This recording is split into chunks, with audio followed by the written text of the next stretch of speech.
based in Berkeley. I'm joined with my co-director, Jung-Hae Kim, the harpsichordist who is co-director of MusicSources. And our special guest today for our MusicSources Zoom session is Jonathan Ofir, who lives here in Copenhagen. We're almost neighbors. Jonathan is the founder, artistic director, music director of Copenhagen Soloists.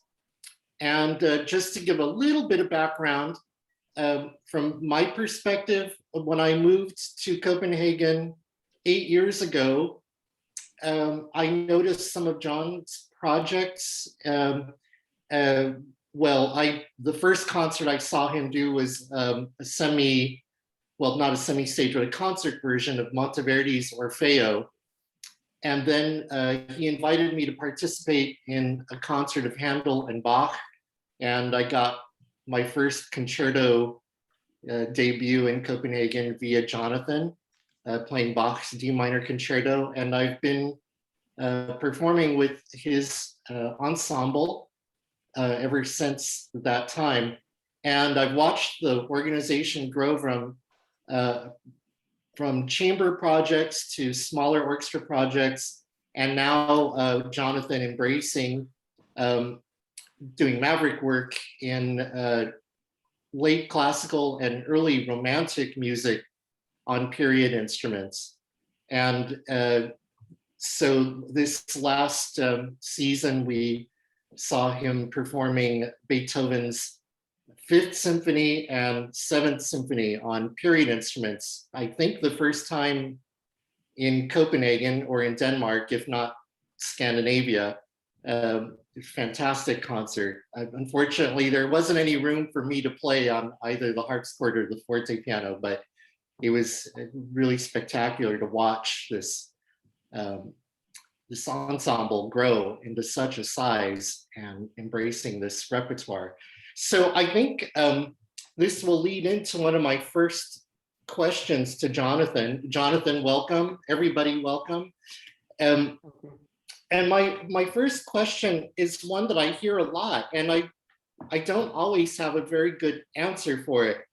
I come from the Baroque world. I play the harpsichord. I'm like Miss Jung-Hae Kim.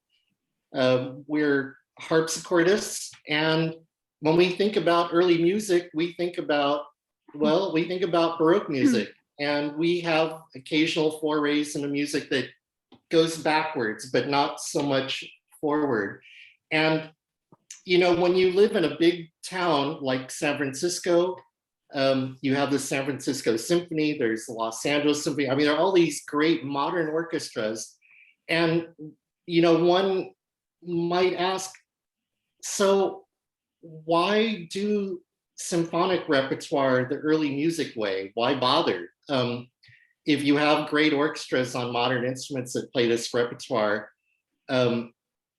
isn't that music recent enough to just let it be and not tamper with tradition, like what we would hear from von Karajan or Michael Tilson Thomas or any of the big conductors? So do you have thoughts on that? Oh, thanks, Gilbert. Very interesting question.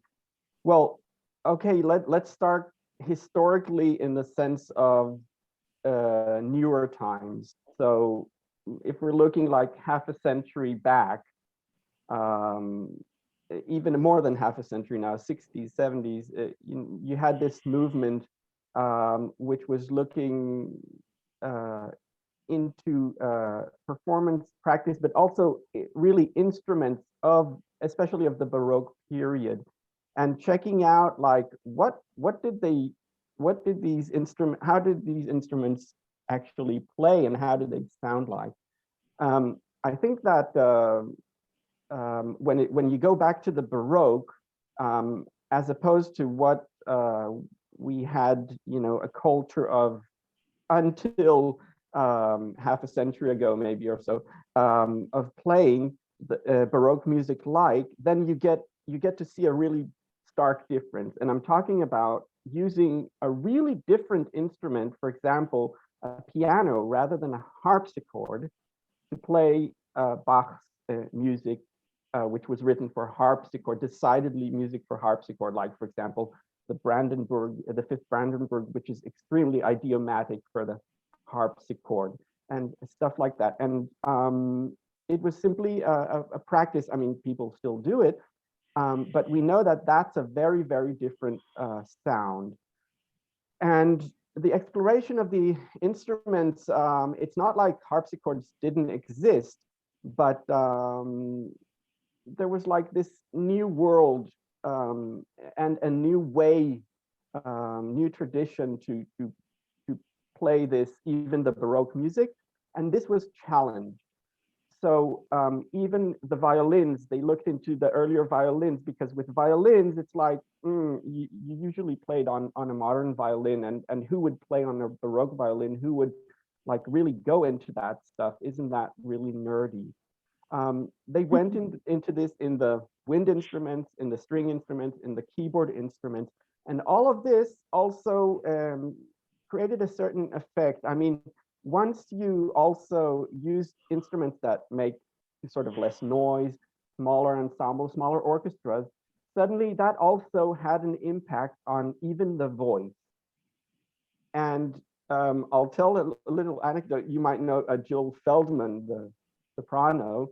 You said she was a Berkeley person, Gilbert, and many years ago, she was asked, what's the difference between modern, classical soprano and a Baroque soprano?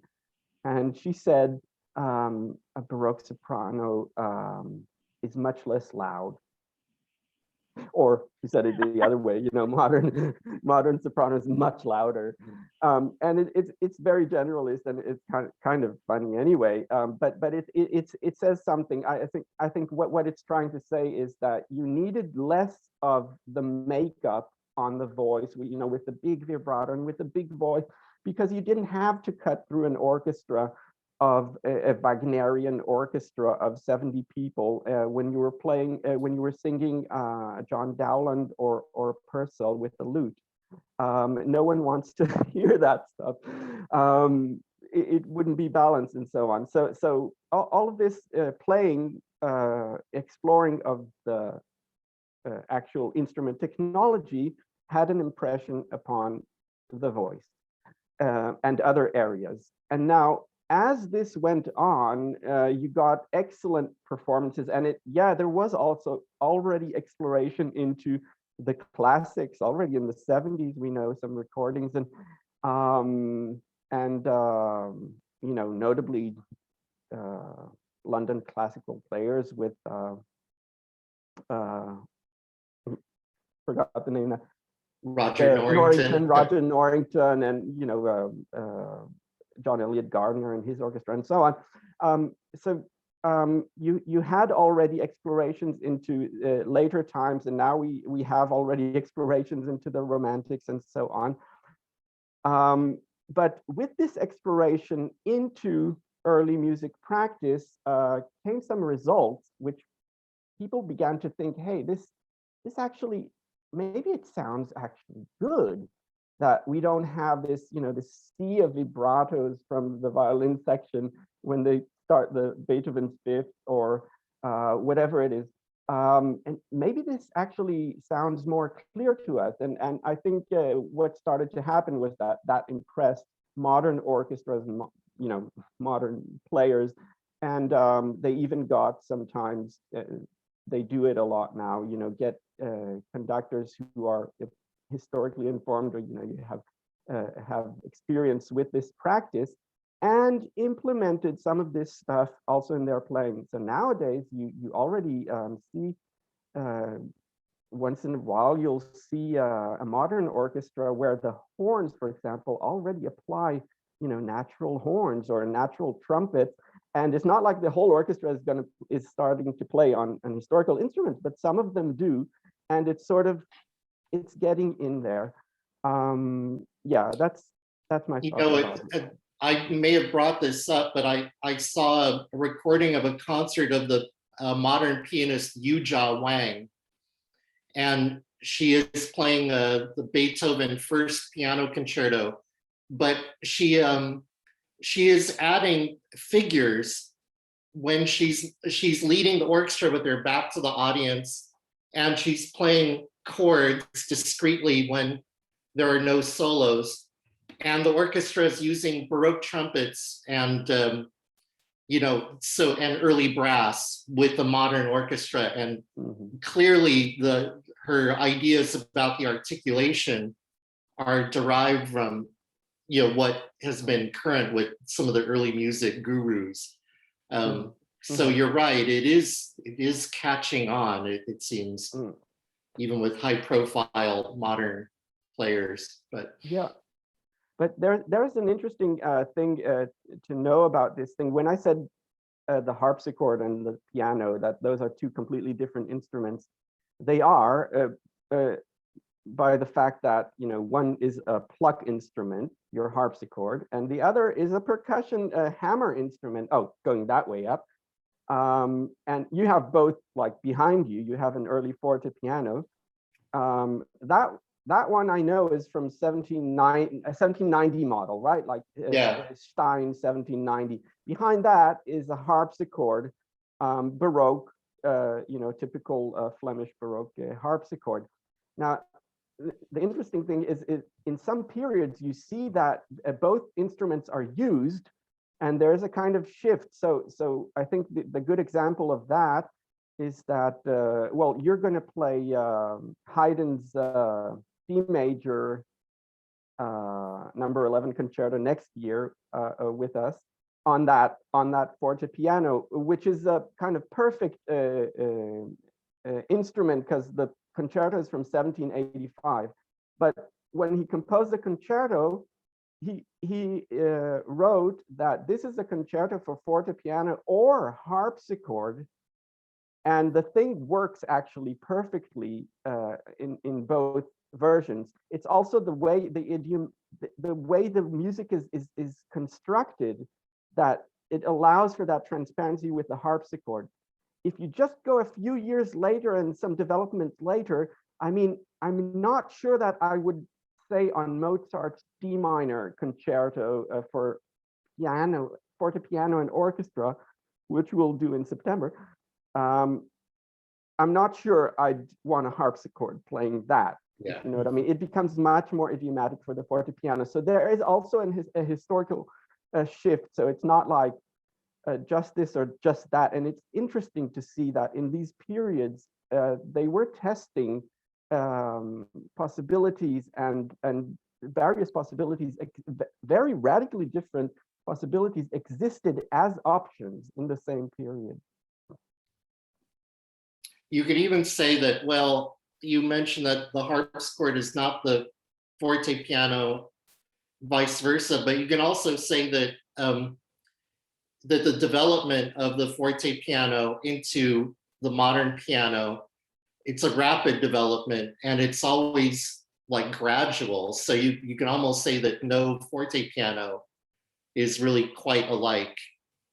Yes. It's sort of like when people update their iPhones or their Macs, every year they want the new version, and the new version may have a few more notes, or it might have a feature, and at some point they just start becoming bigger. This project that you have coming up in a month of Schumann and Mendelssohn, you're using a Bechstein piano from, is it 1875? 1887. 1887. Yeah. This is very interesting. I mean, it goes back to your first question, like, why are we bothering with this when the instruments get that close to each other? But I mean, how close? How close? And do we really want all the latest iPhone model to perform something that was made? Is it like, the iPhone thing, that the best model can manage everything before it? Is it really like that? If it's not, the analogy works because I miss my first iPhone. I mean, I never moved beyond the third generation iPhone. Yeah, I mean, it can be a question of, you can say, oh, that's just nostalgia, but no, there are things beyond the technical ability of an instrument that have to do with the resonance of the instrument, which is just not the same. And I'm not going to try and describe the difference in sound so much between a Steinway piano from recently and a Bechstein or a Bechstein piano of recently and a Bechstein piano of 1887, but they do have very different sound. And particularly before 1910, where the Bechstein and Steinway, they sort of became like Citroën and Peugeot, and more or less the same stuff in there, and you could almost switch them with each other. They became very standardized. Before that, things were less standardized, and if you go even earlier back, like if I really wanted to do Schumann's piano concerto on a really kind of piano from that time, I'd probably want an Erard from like 1848. Ooh, that would be delicious, right? But we went out trying to find an instrument that could sort of cover the 19th century as a whole. I talked with pianist Maggie Cole, and she'll actually be playing that Mozart 20th concerto in September. Well, I just kind of consulted Maggie. This piano came up, this Bechstein from 1887, Martin Root and Viola de Hoch were selling it. What do you think about having such a thing to cover the 19th century, but would you play Schumann on it? Like, is that not too late? And she was going, you know what? I once did a recital with 5 harpsichords. You did that too, Gilbert. It's like, and she played this, like she had a perfect timed harpsichord for every period. And at the end of it, she said, she thought, why did I just do this? Like, I could have done it on 1 or 2. I mean, it wouldn't be like perfect from that year, but it would be okay. She thought that was just too pedantic. And in that sense, paradoxically, I mean, we're trying to be historically informed and historically correct and all of that. But at the same time, we're also struggling with certain compromises. Like, I don't want to own 3 pianos when I'm not even a pianist, to have one for Frank, one for whatever, Brahms, and another for Mendelssohn. It's like, okay, you make certain compromises. So that piano from 1887 is going to sound different to a modern piano, definitely does. And we're getting a pianist who is basically mostly playing on modern instruments, Christina Bjarke. But it's an exciting exploration. I find it exciting to engage people who usually are, playing on more or less the same thing. Now she's interested in this other sound. It's not just other sound. If you try these pianos also from that time, you'll find that the weight, you tried this, I mean, the weight of the keys is different. It's just, I can play it much more easily than a modern piano. It's easier to get the resonance with less effort, all kinds of things. You have other challenges, like the pedal is really quick, so you can't just let go of it. It goes like boom, and you have to keep your foot there, and you have to play, like, play with your foot. There are all kinds of challenges with these instruments, which are, we find them exciting. Some people might think, why struggle with these small things? Well, it's because there's another sound to get from it all.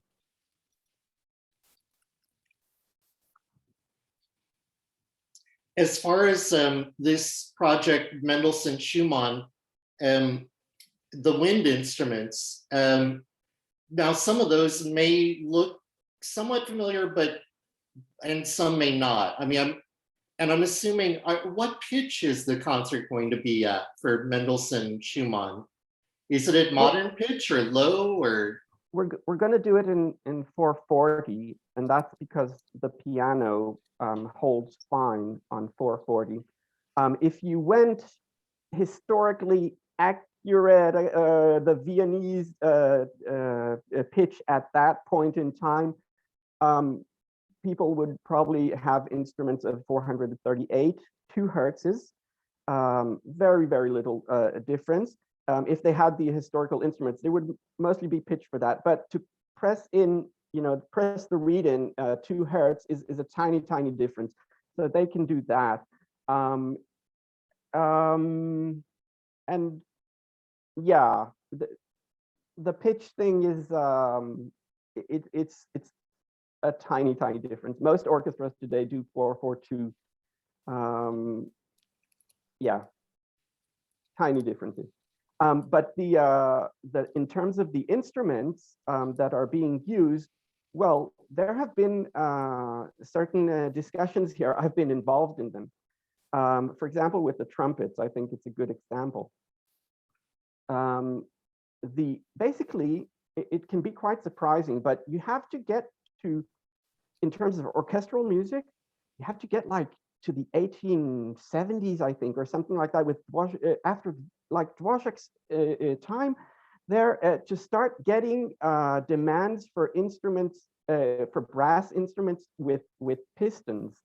Before that, I mean, you can play Mendelssohn's symphonies, you can play Schumann, you can with natural brass instruments which don't have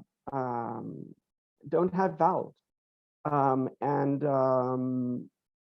The music is somehow organized in such a way, and for people, if I should explain this very, very simply right now, to not go into a long explanation, basically, if a brass instrument, it has a pipe, if it doesn't have valves, the only thing it can do is play a line of harmonic notes. So if it's a trumpet in D, it will have a very low D, then it will have a D, then it will have an A and a D again, and it will need to go very high up to start getting to chromatic notes. So the tonality thing becomes quite conservative for these instruments. And it still is with Mendelssohn, for example. So I was discussing with the trumpetist. He said, a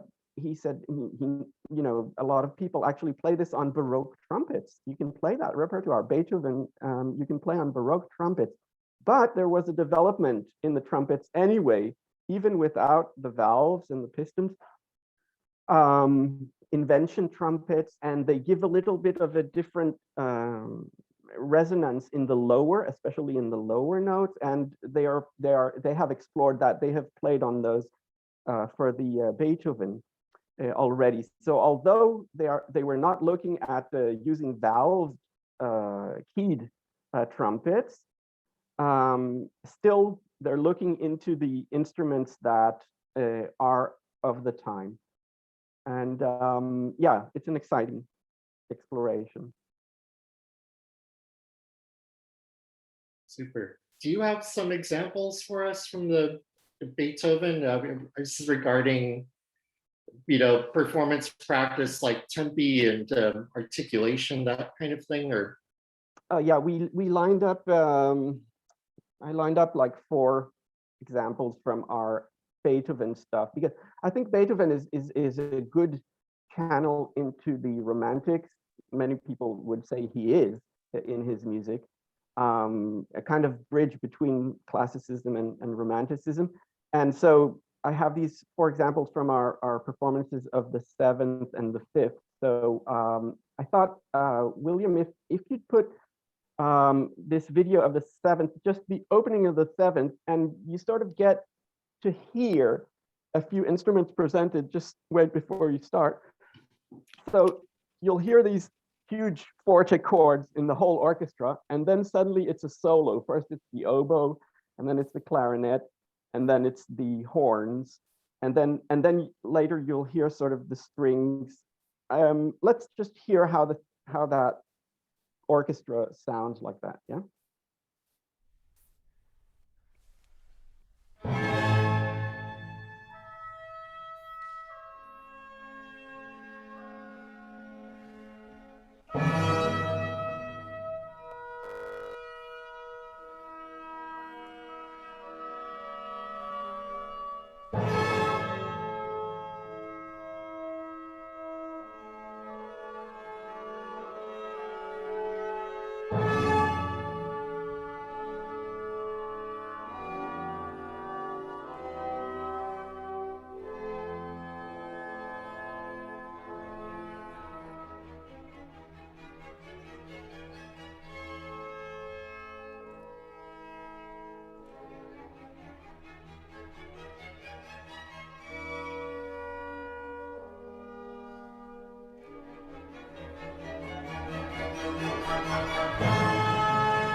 Okay, thanks.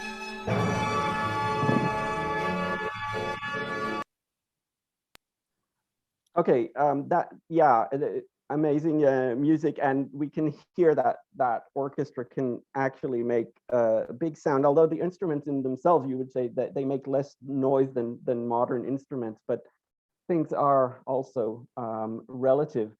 But in terms of yeah, I think we can hear, especially in the second example, which is from the third movement, or kind of the second movement, because the first and second movement in the Seventh Symphony are kind of tied together. So anyway, the third movement, which is this kind of theme and variations. And this has been discussed also in terms of, if you're asking about tempo here, historically, because Beethoven is writing a tempo that is, it's 72 beats per minute. So it's this kind of, it's not very slow, it's an allegretto. So dun, dun, dun, dun, dun, dun, many people know that. And there's been a historical discussion how much because it's a kind of slower movement, whether it should be more like a funeral march, and it ends up very many times considerably slower and sometimes much slower, like and it gets that aura of very, being very serious. But if you take Beethoven's tempi seriously, you get a quite light movement. And here I think we can also hear the strings, the gut strings, and not playing with too much vibrato on it. A very transparent sound, sounds almost like Baroque-ish. Let's hear that second flip. Maybe a bit more volume, William. It was a bit.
Okay, thanks, William. There's a bit much clicking in the background there, but okay, good. I think we already got a question here. I don't know if you want to go into those, but no, save it for the Q&A. But yeah. Oh yeah.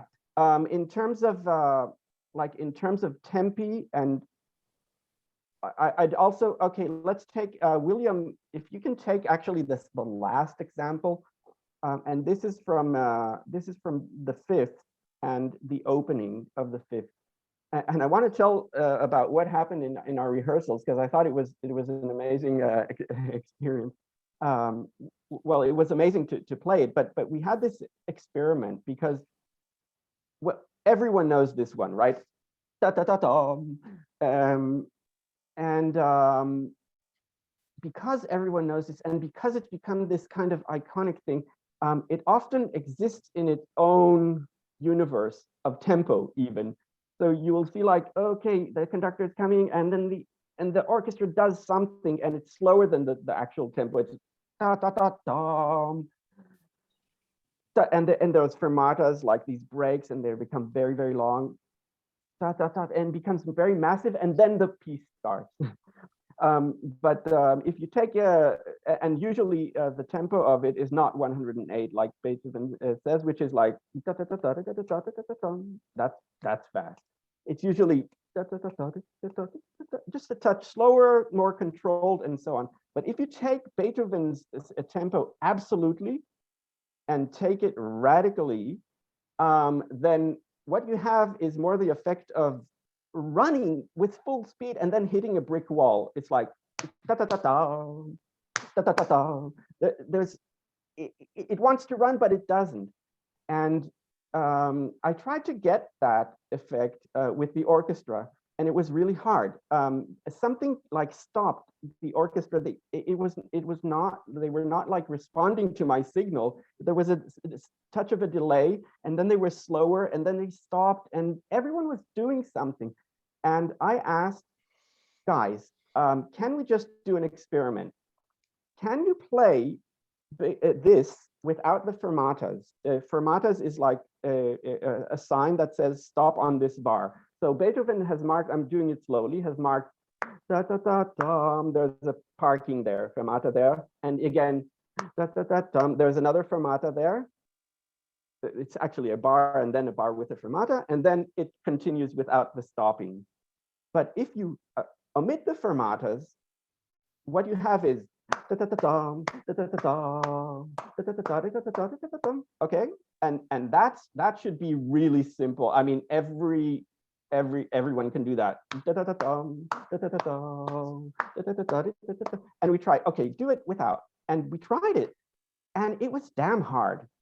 And people were kind of impressed that that was hard, because what was in their head about how long the fermata should be was like etched with this tradition from centuries. And there's all this ominous tradition, and because of all this tradition, we couldn't do our own thing. So when we finally managed to break, cut off the fermatas and break through that, then it was like, okay, now we can actually do it. So maybe we could see that, listen to that fourth clip. Yeah, you have the fifth there. Oh no, that's not it. Okay. The very last clip. I wanted the very last one. Yeah.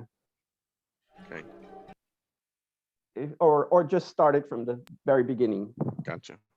You can start that one. Okay. Last clip.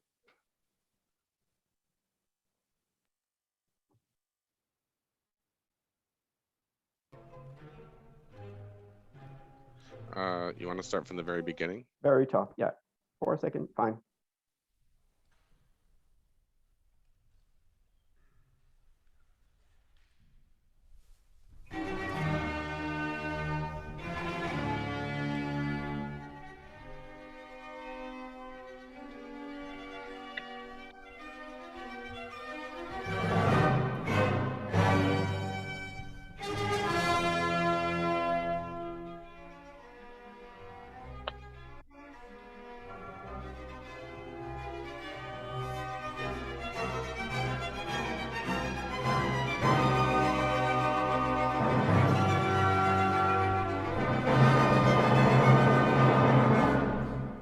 Okay, great, thanks. Yeah,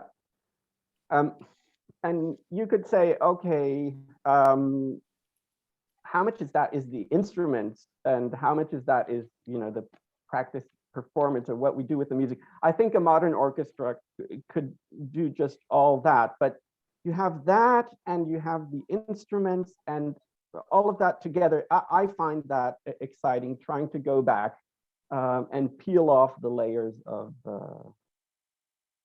of tradition. Yeah. Jonathan, related to the Fifth Beethoven Symphony in that opening and removing the fermatas, I think the first and only time I heard it beside your concert done that way was in the 70s. There was a disco song called The Fifth of Beethoven, and it just it did all of that, just a strict 4/4 time at a dance tempo, but it never never applied any of those fermatas because it was a disco dance song. Yeah, so. Yeah, there's something about that. But I think that existing in another time zone, like you say, people say, well, that's not what I heard, as the background music in that movie, or about the Seventh Symphony of that third movement or the slow movement, where people hear it as a funeral march, but like the slowest funeral march you've ever could conceive. But it seems like every time it's used in a movie for something profound, I mean, it's copyright free, so they can use it at will. They don't have to pay a living composer for that.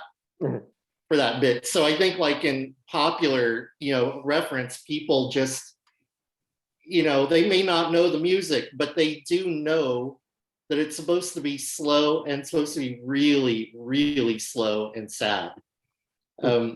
So I think that when you hear these historically informed approaches, that can be really surprising, just hearing that fresh tempo and hearing something come alive, and even hearing different parts of the orchestra rather than just a big fluffy overweight masked sound. So. Yeah, I've had this a modern conductor saying to me that he thought that actually he was excited about this idea of applying Beethoven's tempi, and he thought that it was actually a kind of modern thing. It had a modern sense to it, in a way. And it's a strange thing to think about. It's a paradox, because it's not modern. It's actually extremely conservative if you think about it. You're just going back to Beethoven's tempi. People have wondered like whether there was something wrong with Beethoven's tempi, like was his metronome broken or something? Was it inaccurate? But it wasn't, because we have it exists, and we know it's fine.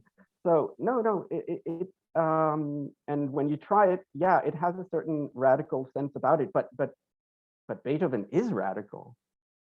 Why would we want to temper him? Yeah. I do know that just from a keyboard perspective, like when you're playing on the forte piano and playing Beethoven sonatas or anything involving the piano, that if you follow some of those things, like from what Czerny had recorded of Beethoven's tempo mark, metronome marks, and it kind of brings back an element of danger, like something bad will happen. You won't get CD quality, flawless performances, but they say Beethoven was he took risks, and he bashed instruments around, but there's like a real excitement that something at any moment could go just terribly, terribly wrong, or something really inspired can happen, depending on how much guts you have. Yeah, and I think that Beethoven really relishes this drama. Going from not knowing what's going to happen, almost. Maybe I'll bring in that final example of that. That's in his music itself, and I think you can. This is the passage to the finale of the Fifth Symphony, and that's in the music itself. But you can also hear those instruments. I think you get a quality from those string instruments that is just fantastic. And it goes into this full explosion of a huge orchestra with the piccolo and 3 extra trombones and a contrabassoon and all that. He goes from nothing to everything. Okay, maybe we can. Do you have that timed with the William? Yeah, that one. I think.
Okay, great. Thanks. Yeah. So, I mean, with thank you, and bravo to the orchestra. So, I mean, with modern orchestras, you'll probably usually have many more violins, many more strings here, and they will make more noise in the end. But when you have this range of dynamics built into the music, it's like, for me, that's enough. If I don't need more just volume. I want to hear a greatness in the relativity of the music, and that's why I would certainly rather play Beethoven's Opus 1 Trio number 3 with you on Monday and next week, whatever, with that forte piano than with the modern piano. Yeah. Yeah. You know, in that movement that you had just played in the concert, if you were able to check out the whole video on YouTube and listen with your headphones, and one thing that's captured really well is that little piccolo that player, you know, she only plays in one movement, and she took out that little tiny stick. Mm-hmm. And it was just absolutely beautiful because it just added this incredible glow over the woodwind sound, you know, and it had so much presence, you know, and I thought, well, how cool is that? You know, she just takes this thing out of her purse and steals the show. But it's amazing how delicately scored all of that music is, you know, everything, the clarinets when they're playing with the bassoons, how beautiful that sound is. And I think, like, when you hear a modern orchestra, I mean, I'm generalizing, but sometimes those colors just get sort of lost in this sameness. Everything has such a homogenized sound that you don't get all these characters and colors. And I think that's kind of part of the music, really. Or, you know, or at least maybe it just helps to listen to it in a new way. I mean, there's, you know, I'm sure all of us are happy to hear it in any form whatsoever in a live concert. But yeah. Georgina had a question. Yeah, let's go to Q&A here. Yeah. Maybe, Georgina, can you turn on your microphone? Maybe you can ask directly, or I can ask for you. Yeah. There you go. Sorry, I was just eating some dinner. Oops. So I was just wondering, besides the fact that this is amazing music and just deserves to be heard on period instruments, I wondered if the development of the conductor as we know him now, which I guess started around the early 19th century, the guy standing up with the baton, if that factored into your interest in expanding into romantic repertoire.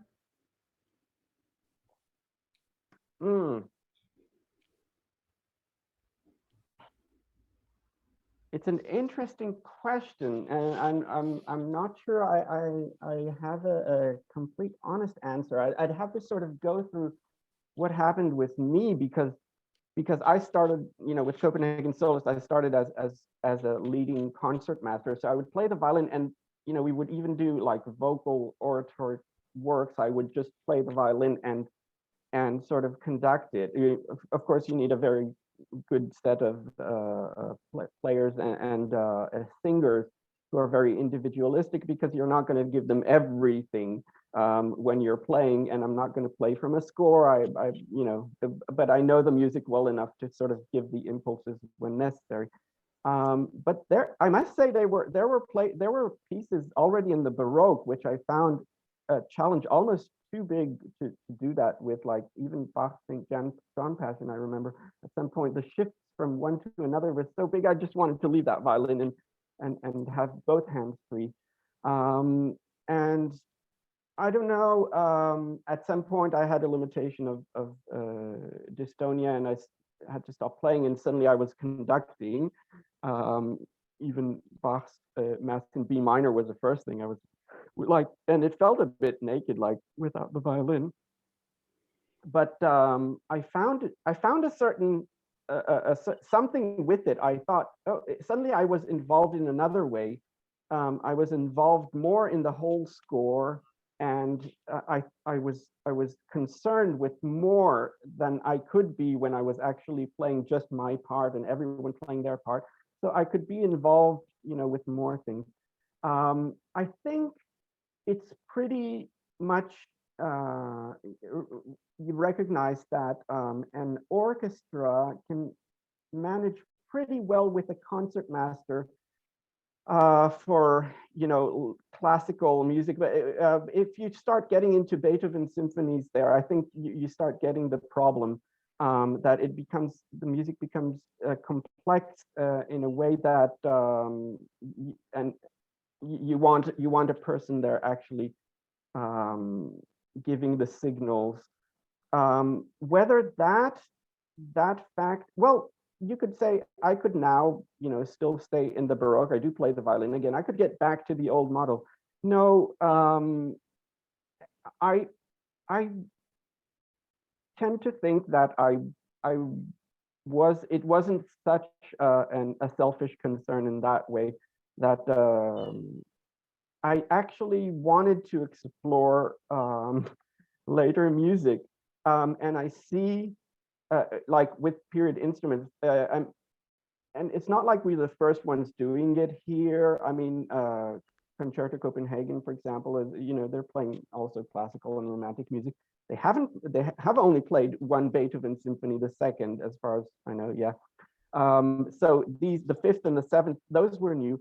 So it's not something growing on trees here. It's something that we, I mean, compared to Baroque, we do very little of. And, to produce a concert of big like that Beethoven symphony, I mean, it's a big production. So it doesn't happen every day, also because of that. But it's also I found a particular interest in exploring that later period, not just because not many people do it, but it's a passion, and somehow it feels like the players like you too. I mean, so Georgina was leading the violas there in the orchestra, if you saw. I mean, I can see that's a huge challenge. I mean, it's a challenge for any orchestra to play Beethoven's fifth and seventh and so on. But it's an extra challenge to do that on the period instruments and make it sound good with those. So I sort of think that I found a passion in something that was collectively interesting. Maybe. Well, it's really interesting to hear you describe your personal transition that way, because what you experienced and how you developed from leading from the violin to feeling like, oh, I really need both hands free as the repertoire gets more complex or the force is larger. It exactly mirrors the transition through a much longer period of history of exactly the same thing happening. So that's interesting. Mm-hmm. Mm-hmm. Yeah. Mm. I think I've seen like really good examples of orchestras without a conductor. I've recently I've heard I think it's a wonderful performance with Andras Schiff, and I can't remember who he's playing with, and he's doing the Schumann piano concerto and sort of conducting it, but just once in a while, a lot of it, you get the sense, ooh, they're listening like to everything, because no one's going to show them the spot. They need to listen to it, and in that sense, it's also very exciting. And he doesn't have to do much, and they get the message. Once in a while, especially in the finale, which is very tricky rhythm-wise, once in a while, I get the feeling, ooh. He doesn't have the hand free to give that signal, and it's not quite there. But so, but I think that that idea of those experiments of trying to get to later and later music, big setting of music without a conductor, it's a healthy, it's a good experience. I think it was Claudio Abbado, he was saying to the Orchestra of Europe that the best thing that they can do is actually listen to each other, and not just follow him, but actually listen to each other. Yeah, so I think coming from early music in that sense is an interesting experience, because much of that music is not kind of autocratic in that sense. Much of that music is more in its nature chamber music, and I think that's a very healthy sense to explore, to go forward with, even if you have a conductor, to see how much sort of chamber music you can get from it. And I think those players who come a lot from the early music, they have more of this sense of playing chamber music. I heard Yo-Yo Ma, he was commenting on it, that he thought it was a trait, with those, he was playing with Baroque orchestras, and he thought they had more of a sense of like being together. I think if we're talking about what the early music movement has brought into the modern or normal, or whatever we call it, the traditional performance world, I think it's also brought that sense of that the conductor is not a god, and that the music is more God, if there's a God. It's about the music, and the conductor might have ideas and so on, but it's supposed to make sense for us musically together. And I think that's a good thing. If that movement had a part in kind of deconstructing the autocratic conductor role, that's a good thing, because then conductors become less of assholes. You know what I mean? Not to say that that I am not, or that there aren't still conductors, even of early music, who are assholes. But you know what I'm saying? Yeah.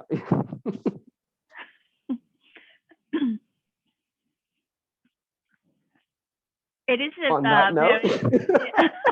Well, it is very refreshing to hear, since you've been in both positions, as a player and also as a conductor, being a leader.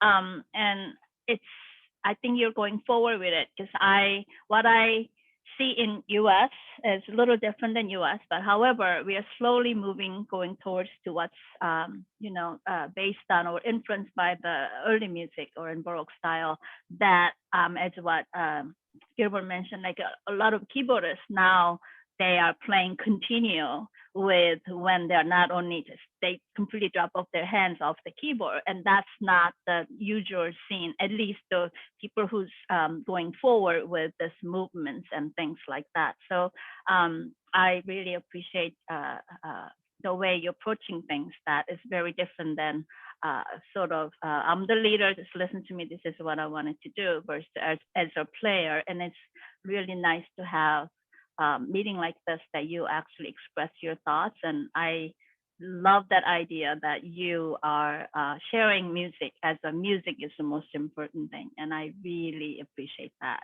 That touched me. Thank you. Thank you, Young-Hae.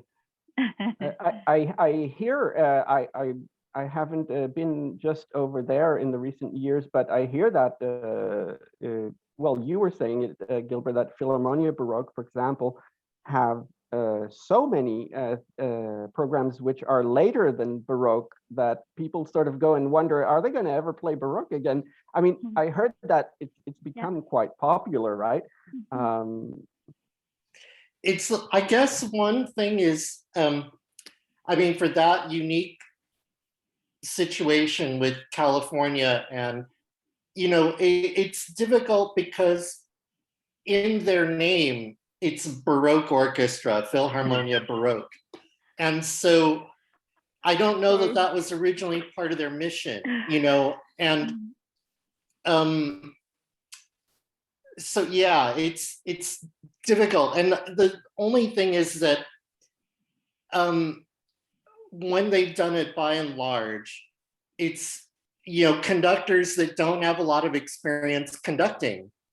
I mean, they have people that are used to leading from the keyboard or doing the Baroque things, but then they'll take on a piece that it's like, oh man, you know, I'm sorry to be the bad guy here, but you know, you think like, yeah, you probably should have taken some conducting classes or something. So you know, it has mixed success, you know. If when they've had guest conductors like, you know, Simon Rattle, well, then you definitely hear a different result coming out because he is, you know, this is something that's really a part of him, and he also understands period instruments, and he's getting really good at it. So if you get somebody like that leading that orchestra, it becomes a different orchestra, really. But they're not, their mission isn't set up where they can do that all the time. They still have to play standard Baroque repertoire. They still have to do Handel. And with your orchestra, you know, it's, well, you know, you're able to do something that you're really intensely interested in that moment and plan for it. You know, the Copenhagen Soloists, it doesn't always have to be, you know, Buxtehude or Bach passions. You know, it can be I guess the nature of it is sort of making soloists that make a bigger ensemble, and it seems to be more of an individual contribution into a greater whole. So it's different, I guess. Would you say that's true for you, or? Well, I found myself being careful with all this excitement of going to Mendelssohn and Schumann, and what's next? Are we going to take on Brahms? And I sort of thought, hey, wait a minute, we need to remember like Bach and Vivaldi too. You know, we need to I need to remember the singers too, because I'm an instrumentalist. So yeah, not to get carried away, but I mean, we decide. There's like a you know, all this wealth of music, and we decide what we want to do. I think the good thing about these explorations is that it makes your ensemble versatile, so that you're not bound to a one century, if it were, but you can always, you know, go back and forth. Yeah, there's, you know, many years ago, it's been over 10 years now, but Jung Hae and I did this really strange thing where we did this Carl Philipp Emanuel Bach concerto, where it contrasts these two, you know, head to head, the harpsichord and the forte piano concerto. To my knowledge, the only concerto that specifically calls for this instrumentation, but it's almost like a stare down between these two different sound worlds.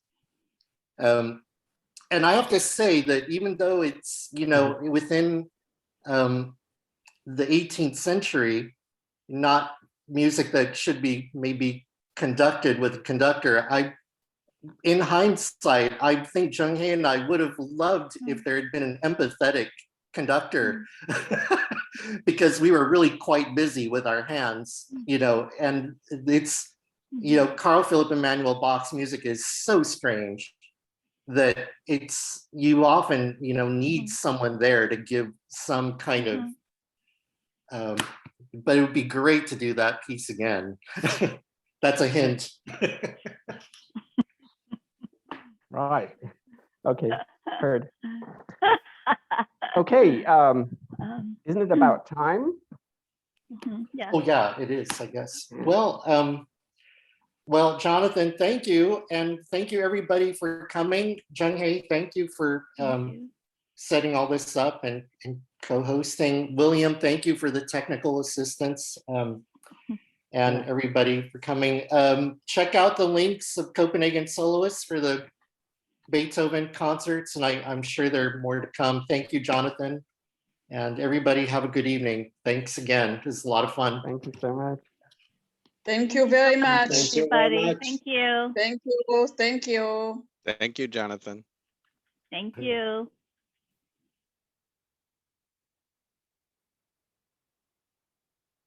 Okay.